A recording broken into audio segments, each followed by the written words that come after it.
जय हिंद फ्रेंड्स, स्वागत है आपका पब्लिक मेट्रो पे। कल दिन भर से लेकर के आज अभी तक प्रशांत किशोर से संबंधित खबरें, प्रशांत किशोर की गिरफ्तारी, प्रशांत किशोर की रिहाई, प्रशांत किशोर की जमानत के बारे में चर्चा चल रही है। लेकिन क्या आप जानते हैं कि प्रशांत किशोर ने जेल जाते ही कई ऐसे इतिहास रच दिए हैं जिसके बारे में इतिहास में बच्चों को बताया जाएगा, पढ़ाया जाएगा और एक क्वेश्चन होगा कि प्रशांत किशोर ने आखिर कैसे इस सब सिचुएशन को हैंडल किया। और जब तमाम विपक्ष नेता भी उनके खिलाफ थे, मीडिया हाउसेस भी उनके खिलाफ थी और पुलिस और प्रशासन तो हाथों के पीछे पड़ी भी थी, ऐसे में कोई नेता कैसे जेल के चौखट तक आकर के फिर वापस आ जाए और उसे एक दिन भी जेल में ना रहना पड़े।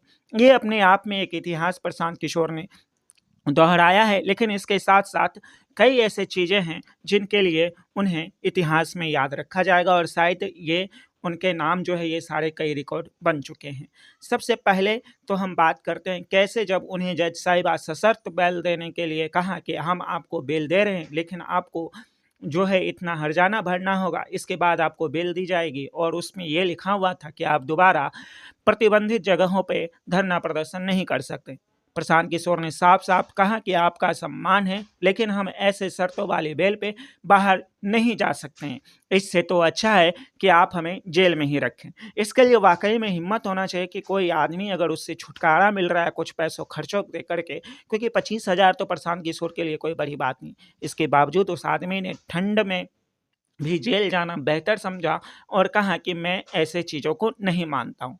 नॉर्मली जब कोर्ट आपको जो आदेश देगा वो मानना होता है। कई ऐसे नेता हैं जो बॉन्ड पे जो है जज के द्वारा दिए गए हर्जाने के भर करके जो है वह बाहर है और सशर्त जमानत पे जो है बाहर। दूसरा, उनके फेवर में जैसे ही जेल जाने की खबर हुई, पुलिस उनको घुमाती रही, फिर जो है कोर्ट जाने की खबर हुई, तब तक में यानी कल सुबह से लेकर के दिन तक में 24 घंटे में प्रशांत किशोर के लिए 1 लाख रील्स इंस्टाग्राम पे अपलोड हुए। जी हाँ, 1 लाख रील्स इंस्टाग्राम पे अपलोड हुए। ना वो गायक हैं, ना वो एक्टर हैं, ना वो कोई भोजपुरी के खेसारी लाल यादव और जो है पवन सिंह हैं। बस एक बीपीएससी आंदोलन का जन आंदोलन का नेतृत्व करता है और ये बात दिखाया कि कैसे आप एक नेता बन के भी जो है अपनी इतिहास के पन्नों में अपना नाम दर्ज करा सकते हैं। इंस्टाग्राम रील्स पे इस तरीके के एक दिन में जो है 24 घंटे के अंदर 1 लाख रील्स वायरल कराना एक नेता के लिए वाकई में अपने आप में बड़ी बात। तीसरा, पहली बार कोई नेता ऐसा है जो खुलकर सरकार के साथ साथ ऑफिसर को भी टारगेट कर रहा है। जैसा कि आप जान रहे हैं कि वो बार बार पटना सिटी एसपी को टारगेट करके कह रहे हैं कि जब निज़ाम बदलेगा तो आपको भी बताया जाएगा। जिनके बदौलत आप कूद रहे हैं वो हमेशा के लिए नहीं रहने वाले हैं। कोई भी आए लेकिन नीतीश कुमार नहीं आएंगे। और ये चीज़ वो वहाँ के जो ऑफिसर्स हैं, जो सिटी एसपी हैं, उसके अलावा जो डीएम हैं, उनके लिए भी वो बार बार कह रहे हैं और खुल के बोल रहे हैं कि जब निज़ाम बदलेगा तो आपको मौका भी नहीं दिया जाएगा। अभी 2 महीना आपकी पोस्टिंग की हुई है और आप हीरोइज्म दिखा रहे हैं। चौथी और सबसे इम्पोर्टेंट जो बात है जो प्रशांत किशोर की लोगों को सबसे ज़्यादा कनेक्ट की, वो ये कह रहे हैं कि देखिए मैं प्रशांत किशोर हूँ, मेरे इतने फॉलोअर हैं, मुझे इतने लोग जानते हैं, तब पुलिस मेरे साथ ऐसा कर रही है। तो जब पुलिस देहात गाँव क्षेत्र में जाती होगी, वहाँ पे कोई गरीब लड़का रहता होगा जिसके ऊपर झूठे केस होते होंगे, तो उसके साथ पुलिस कैसा बर्ताव करता होगा, ये बात कहीं न कहीं लोगों को जो है टच कर रही है। और ये पहली बार है क्योंकि जनरली कोई नेता जाता है तो वो ये कहता है कि मेरे साथ ये हो गया, मुझे खाना नहीं दिया गया, मुझे पानी नहीं पीने के लिए दिया गया, मुझे टॉर्चर किया गया।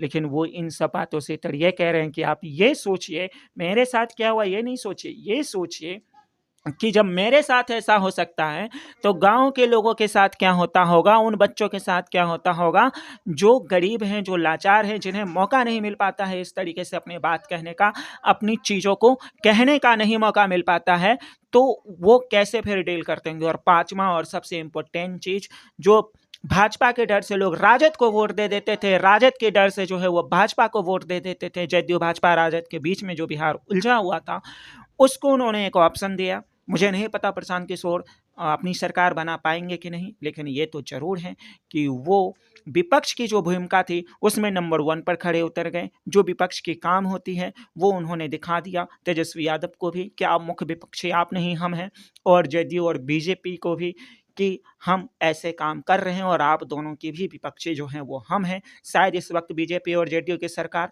तेजस्वी यादव से ज़्यादा प्रशांत किशोर को ही अपना विपक्ष मान रही होगी, क्योंकि जिस तरीके से पिछले 24 घंटों में प्रशांत किशोर ने सिस्टम को हिलाया है, वो तो वाकई तेजस्वी से भी मन ही मन सोच रहे होंगे कि ये तो मुझे करना चाहिए था, मुझे सीखना चाहिए था, लेकिन वो प्रशांत किशोर ने किया। बाकी आपको क्या लगता है प्रशांत किशोर के इस इतिहास पे, और आप क्या सोचते हैं प्रशांत किशोर की इस स्ट्रेटजी पे, हमें कमेंट करके ज़रूर बताइएगा। खबरों के लिए देखते रहिए पब्लिक मेट्रो। जय हिंद।